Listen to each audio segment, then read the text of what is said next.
Hello friend, welcome to our channel GS Web. Today is 25th October and today we will cover all the current affair which is relevant for upcoming exam.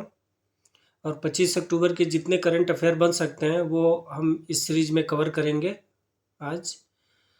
So this is important for UPSC, SSC, Railway, Banking, all other state exam. So let's start. First current affair is United Nation Day. United Nation Day celebrated on 24 October. 24 अक्टूबर को United Nation Day celebrate किया जाता है every year because of at that date in 1945 United Nation charter has prepared. World Development Information Day also celebrated at 24 October. This is also celebrated by the United Nation. United Nation international organisation founded in 1945. At present there are 193 member of state. मतलब United nation का जो गठन हुआ था वो हुआ था 1945 में, 1945 में, और प्रेजेंट टाइम में इसके जो मेंबर्स स्टेट है 193 हैं. और प्रेजेंटली जो यूनाइटेड नेशन के जनरल सेक्रेटरी कौन है? Mister Antonio Guterres. और यूनाइटेड नेशन का फर्स्ट ऑफ ऑल नाम किसने कॉइन किया था? यूनाइटेड नेशन का जो नाम कॉइन किया था वो यूएसए के प्रेसिडेंट थे उस समय के, फ्रैंकलिन डी रोजरवेल्ट ने यूनाइटेड नेशन नाम कॉइन किया था. और यूनाइटेड नेशन के अंतर्गत जो है टोटल 6 ऑर्गन्स हैं. इस ऑर्गन के जो 6 नेम हैं वो हैं, पहला है यूनाइटेड नेशन जनरल असेंबली, दूसरा है United nation security council, third one is United nation economic and social council, fourth one is United Nation Trusteeship Council, and fifth is United Nation International Court of Justice, and sixth is United Nation Secretariat. UN Secretariat. United nation general assembly क्या है? General assembly का main work क्या होता है? United nation budget, appointment of non permanent member of Security Council, appointing General Secretary of United Nation, receiving report of other part of UN organs. और UNSC क्या है? UNSC United nation security council. United nation security council के अंतर्गत total 15 member होते हैं, जिनमें 5 member जो है परमानेंट मेंबर हैं और 10 मेंबर नॉन परमानेंट मेंबर होते हैं. मतलब इनका 2 साल के लिए इलेक्शन होता है. और जो 5 परमानेंट मेंबर हैं वो कौन कौन से हैं? वो है US, Russia, UK, France, China. These are the 5 UN permanent member. Okay, now the next current affair is Jin Jinping कौन है? ये चाइनीज प्रेसिडेंट है जिन जिनपिंग. ये ही has created the history, becoming third time जो है ruling Communist Party के leader बने हैं. मीन्स चाइना के जो प्रेसिडेंट बने हैं ये थर्ड टाइम बने हैं.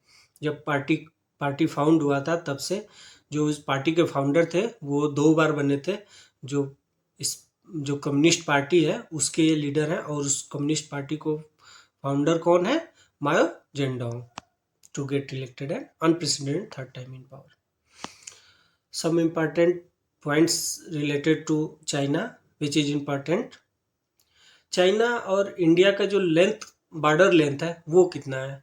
इंडिया के जो बॉर्डर चाइना के साथ टच करती है वो टोटल डिस्टेंस है 3488 किलोमीटर. और जो बॉर्डर चाइना और इंडिया को डिवाइड करती है उसका नाम क्या है? उसका नाम है McMahon Line. Remember that because it's asked me every time in exam. And China की कैपिटल कहाँ है? बीजिंग. चाइना की पॉपुलेशन 140.21 करोड़ और इंडिया की पॉपुलेशन कितनी है? 121 करोड़. चाइना की currency renminbi. And China का ऑफिशियल लैंग्वेज कौन है? Mandarin. This is the fact related to China. Okay, now the next current affair is Ayodhya Deepotsav. Our Prime Minister Narendra Modi was present during the 6th Deepotsav in Ayodhya. Ayodhya में अभी दीपोत्सव मनाया गया. किस दिन? धनतेरस के दिन। और इस समय उद्घाटन के समय जो है वहाँ मौजूद रहे हमारे प्राइम मिनिस्टर नरेंद्र मोदी जी और हमारे मुख्यमंत्री Yogi ji. Deepotsav celebration begin when PM attend the aarti of bank of river Sarayu. जब दीपोत्सव सेलिब्रेशन स्टार्ट हुआ, जब आरती स्टार्ट हुआ तो प्रधानमंत्री मोदी जी अटेंड किए थे, उस समय स्टार्ट हुआ था। और इस साल जो दीपोत्सव मनाया गया उसमें 18 lakh diya would be lit on event, 18 lakh दिए जलाए गए। This is the picture of star on earth, the celebration of Deepotsav. Now the next current affair is FCRA and NGO. This is in news. ये FCRA और NGO जो है इस समय news में है। और क्यों है? क्योंकि ministry of home affair has cancel the foreign contribution regulation act FCRA licence of Rajiv Gandhi foundation and Rajiv Gandhi charitable trust of alleged violation of provision of the act. Home ministry ने जो है अभी लाइसेंस कैंसिल किया है राजीव गांधी फाउंडेशन का और Rajiv Gandhi charitable trust का, due to the violation of provision of act के कुछ प्रोविजन है उसको वायलेशन के लिए इस चैरिटेबल ट्रस्ट को कैंसिल किया, लाइसेंस कैंसिल किया है। FCRA है क्या? FCRA is the foreign contribution regulating act, regulate foreign donation and ensure such that contribution do not adversely affect the internal security. जो FCRA है वो देखता है कि जो NGO या फिर कोई भी ट्रस्ट है वो फॉरेन डोनेशन पाता है तो उस जो मनी है उसका जो है इंटरनल सिक्योरिटी वगैरह को थ्रेट ना हो, ये चीज़ें मॉनिटर और देखने के लिए FCRA काम करता है। और ये किसके अंतर्गत आता है? ये आता है ministry of home affair. Okay, this is the FCRA। और इसके कुछ प्रोविजन है FCRA के कि इस FCRA प्रोविजन के अंतर्गत होता क्या है कि जो भी ट्रस्ट हो गया NGO होंगे उनको एक बैंक अकाउंट खोलना पड़ेगा स्टेट बैंक ऑफ इंडिया में। और वो स्टेट बैंक ऑफ इंडिया का जो ब्रांच है वो दिल्ली ब्रांच है। और this fund can be utilise only for the purpose of which they have been receive and stipulated at the act. और उस फंड को आपको बताना पड़ेगा कि कहाँ आप यूटिलाइज कर रहे हो, कैसे कर रहे हैं। और इसका जो है इनकम टैक्स भी देना पड़ेगा, हर साल जो है भरना पड़ेगा, जिसको कहते हैं annual return. That all about the FCRA। Now the next current affair is fifth, Bhutakola. Bhutakola is an annual ritual performed where local spirit of are deity we are worship in Karnataka. Karnataka के अंदर जो है locally ये perform किया जाता है देवी के पूजा करने के लिए। वाई आर इन न्यूज, ये न्यूज में क्यों है? इसलिए कि अभी एक मूवी बनी साउथ में, उसमें इस पिक्चर का और इस रिचुअल का जो है दिखाया गया, उसकी वजह से ये न्यूज में था। Now the next current affair is 6, Cuba missile crisis. Why in news Cuba missile crisis? This missile crisis is news because of the US president recently invoked the revisiting the Cuban missile crisis. US के जो president है उन्होंने इसको जो है revisit किया है, मतलब याद किया है कि क्या हुआ था, कैसे हुआ था उसके लिए। अब reason behind that the crisis, ये हुआ क्यों था? During the cold war phase, जब USA और USSR के बीच जो है कोल्ड वार चल रहा था, कब से? मतलब सेकेंड वर्ल्ड वार के बाद जो है USSR और USA के बीच कोल्ड वार स्टार्ट हुआ था। मीन्स यूरोप जो है दो भागों में बंट गया था, एक पार्ट जो है USA के साथ और एक कुछ पार्ट जो है USSR के साथ थे। और ये स्टार्ट हुआ था 1949 से और ये लास्ट कब हुआ था? 1991 में। Why the Cuba crisis occur? Cuba जो है मिसाइल क्राइसिस हैपेंड कैसे हुआ?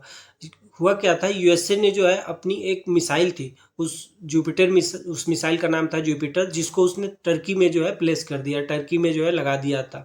इसी को रिटेलिएट करने के लिए USSR जो है चाहता था कि वो क्यूबा में अपनी मिसाइल्स को लगाएगा। और क्यूबा जो था वो कंट्री था वेरी क्लोज टू USSR, वो USA के वेरी क्लोज था। This lead the CMR। और इन दोनों के बीच जो एग्रीमेंट किसने कराया? फिर UN को इंटरवेंट करना पड़ा इन दोनों देशों के जो क्राइसिस चल रही थी उसके बीच। इस साइड लाइन में क्या हुआ कि दोनों कंट्री एग्री हो गई कि कोई भी मिसाइल किसी कंट्री के में नहीं लगाएगा। अब क्यूबा है कहाँ पे? Officially the republic of Cuba is a island country comprising the island of Cuba. See this is the Cuba. और this is the located near to gulf of Mexico, Atlantic ocean and Caribbean sea. इन तीनों के बीच जो है Cuba लाई करता है। Cuba capital क्या है? क्यूबा की कैपिटल है हवाना और ऑफिशियल लैंग्वेज कौन सी है? स्पेनिश। क्यूबा की ऑफिशियल लैंग्वेज स्पेनिश। और करेंसी क्या है? Cuban peso. This is the important, please remember. Recently the PET के एग्जाम में मैंने पेपर देखा, उसमें पूछा हुआ था करेंसी का एक क्वेश्चन था जो स्पेन की करेंसी थी, उस करेंसी का क्या नाम है। So this is the important. Now the next is the NAREDCO. क्या है? NAREDCO national real estate development council. National real estate development council NAREDCO is form at the NAREDCO finance committee. जो national real estate development council है उसने एक नारेडिको finance committee का गठन किया है। वो क्या करेगा कि वो इनेबल करेगा, मतलब रियल इस्टेट डेवलपर को इजी एक्सेस प्रोवाइड करने के लिए, फंड प्रोवाइड करने के लिए कि किसी भी प्रोजेक्ट में अगर रियल इस्टेट में कोई काम कर रहा है, कोई कंपनी है, तो उसको फंड प्रोवाइड करने के लिए ये उस पर काम करेगा। और ये किसके अंतर्गत आती है? ये आती है ministry of housing and urban affair minister. इसके मिनिस्टर कौन है? Ministry of housing and urban affair के मिनिस्टर कौन है? Hardeep Singh Puri. Remember that. Now the next current affair is Earth. Sampurnanand optical telescope. Sampurnanand optical telescope कहाँ पे है? ये न्यूज में क्यों था? ये न्यूज में इसलिए था, इसने had completed the 50 year of operation. Sampurnanand telescope जो है अपना 50 साल कंप्लीट कर लिया है। और ये सिचुएटेड कहाँ पे है? ये सिचुएटेड है नैनीताल, उत्तराखंड। ये ऑप्टिकल टेलीस्कोप होता क्या है? ये जो अंतरिक्ष की दूर की जो गतिविधियां हैं उसको देखने के लिए, उसको ऑब्जर्व करने के लिए टेलीस्कोप को यूज किया जाता है। Why the name of Sampurnanand? Sampurnanand former chief minister of Uttar Pradesh. और इस ऑप्टिकल टेलीस्कोप के जो इम्पॉर्टेंट ऑब्जर्वेशन है वो कौन से हैं? इसका फर्स्ट ऑब्जर्वेशन था discovery of rings of Uranus. Uranus की जो रिंग्स हैं उसको डिस्कवर किया था। And additional ring around the stern. Stern के रिंग्स को भी इसने ऑब्जर्व किया, देखा था। After glow of gamma ray burst. Gamma ray की जो किरणें हैं उनको भी जो है इसने डिटेक्ट किया था। ये कुछ उसके लैंडमार्क ऑब्जर्वेशन है संपूर्णानंद ऑप्टिकल टेलीस्कोप का। This was installed in 1972। This is the image of Sampurnanand optical telescope. This one. This is the place in Nainital where this is situated. Now we will start the practice question of previous day. ये practice question जो है 24 अक्टूबर के जो current affair थे उस पर base होंगे, जो आपके लिए बहुत इंपॉर्टेंट होंगे, ताकि आपने करंट अफेयर कितना जो है पढ़ा है उसको रिवाइज करने में ये काफ़ी बेनिफिशियल होंगे। That is the first current affair. Who has been appointed as the new chairman of Quality Council of India for a period of 3 years? Quality council of India के न्यू चेयरमैन कौन बने हैं 3 सालों के लिए? That will the option A जेरेक्सा। In current ये जो क्वेश्चन है इसके आप कोशिश कीजिए कि आंसर अपने आप दें, क्योंकि ये सारे करंट अफेयर लास्ट डे के करंट अफेयर पे बेस है। Now the next question is Agni Prime new generation ballistic missile was successfully tested fired by India on 21st October 2022. The Agni Prime is the stage considerized solid propellant ballistic missile. किस मतलब कितने stage की जो है ये propellant ballistic missile है? This is the second stage, option A. Now the next current affair third. In which of following city will be the first conference of Akash Tattva, Akash for Life will be held from November 5th to 7th 2022? कहाँ पे जो है आकाश for life का जो conference होगा वो held होगा from November 5 से 7 नवंबर के ड्यूरेशन में। ये कॉन्फ्रेंस होगा Dehradun, option second. Now the next current affair is the Interpol on 20th October 2022 launched the first ever metaverse design for law enforcement agency worldwide during its 9th General Assembly in Delhi. Who is the president of Interpol? Interpol के president कौन? Correct option is 1. Ahmad Nasir Al-Raisi. He is the president of Interpol. Now the next current affair is 5th. Which of following city mayor has announced that Diwali will be public holiday from 2023? किस city के mayor ने announce किया है कि दीपावली के दिन public holiday होगा हम 2023 से? This is announced by the New York. Option A. New York के जो मेयर है उन्होंने अनाउंस किया. Now the next question is 6. By which year Indian space ISRO is planning to launch Chandrayaan 3, its third mission to moon? ISRO का plan कब तक है Chandrayaan 3 launch करने का? Option is 2025, 29, 23, 24. Option is C 2023. Question is 7th. What is the rank of India in Mercer CFS global pension index 2022? Mercer CFS global pension index में India की rank क्या रही है?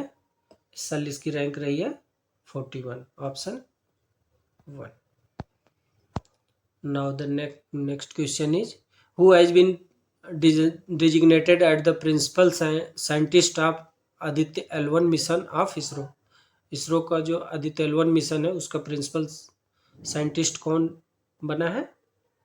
ये बने हैं Shankaran Subramaniam Kumar. Now the next question is 9. In October 2022 final action task force FATF have remove which country from its grey list after the 4 year? 4 साल के बाद FATF ने किसको अपने ग्रे लिस्ट से हटाया है? यह हटाया है पाकिस्तान को. Option second. Now the next current question is 10th. Prime minister Narendra Modi has launch mission life at which of following state? किस स्टेट में प्रधानमंत्री ने मिशन लाइफ स्टार्ट किया है? ये किया है Gujarat. Option B. Now the next question is 11th.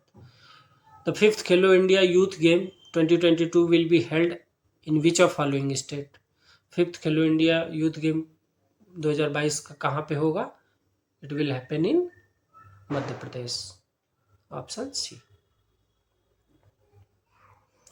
Now the next current affair question is 12th. Which of following bank has awarded national tiger transformation award DX 2022 award by the Confederation of Indian Industry? CII द्वारा किसको जो है DX 2022 award दिया गया? ये award दिया गया है आपके कर्नाटका बैंक को. Option C. Okay. Now the next question is 13. Which of following state has received the top rank in country under best performing state category in Pradhan Mantri Awas योजना अर्बन स्कीम? प्रधानमंत्री आवास योजना अर्बन स्कीम के तहत जो है इस साल किस स्टेट ने टॉप किया है? फर्स्ट प्राइज पाया है, ये पाया है आपके उत्तर प्रदेश ने, और सेकंड प्राइज पाया है MP ने, और थर्ड प्राइज पाया है second is MP and third is Tamil Nadu. Okay, so here option is A. Now the next current question is 14. Who has top as the most generous person in the country with an annual donation of rate rupees 1161 crore?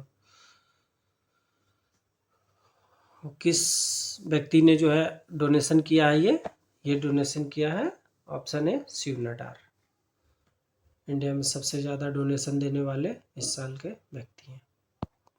Now the next current affair is 15.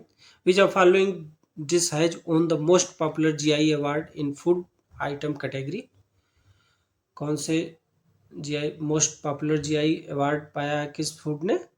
ये पाया है option is Ratlami sev, Bikaneri bhujia, Hyderabadi haleem and rasgulla. ये पाया option C, Hyderabadi haleem ने। Okay friend, here we have completed all the current affair and practice question both have completed. Then thanks for watching. I hope you are enjoying the session. Keep studying, stay healthy. Thank you.